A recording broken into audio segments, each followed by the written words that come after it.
The law is you have to attempt to determine whether or not they represent the intent of the deceased.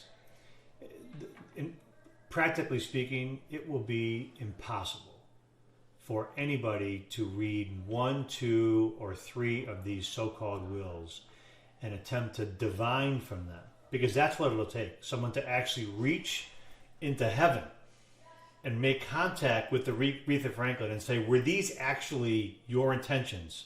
And which of the pages, and which of the scratch outs, and which of the impersonal pronouns or personal pronouns did you intend to really be the true representation of what you wanted and who you wanted your estate to be left to? So, in other words, this might as well be written on a cocktail napkin because that's about as much validity as these have. In fact, I think that there's maybe even a better argument if written on a cocktail napkin, because at least it would be one document, one small 2x2 square piece of cocktail napkin with some pen on it. Maybe you can compare the handwriting. I presume that on a cocktail napkin there couldn't be a bunch of scratch outs. See, the challenge here is that whenever someone dies without a will, there's always this fascination or this belief that maybe there's some document somewhere that's buried in some chest or some trove or in a lockbox somewhere that represents the true intent of the deceased. I mean, for years there was a fascination with whether there was a Howard Hughes will, back when Howard Hughes was a recluse and was the supposedly richest man alive. And people would come up with these documents here or there that were supposed to be representative of his or his wills, and they were all proven to be either bogus or fraudulent or unenforceable.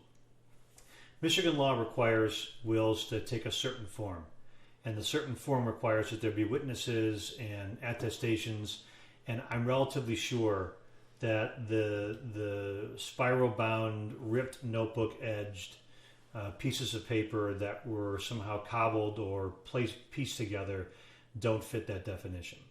There's another real concern here, and the real concern is that Aretha Franklin has been passed away for, I want to say, almost a year, and to suggest that there's like these were coins that just so happen to be found under a cushion in a couch when you happen to lift it up, that there's somehow a will underneath the cushion or a couch in a house, really sort of defies common sense and reason. Now, I understand that there are some concerns with the way that Ms. Franklin may have lived her life towards the end, but I just can't see any judge giving these so-called wills any validity.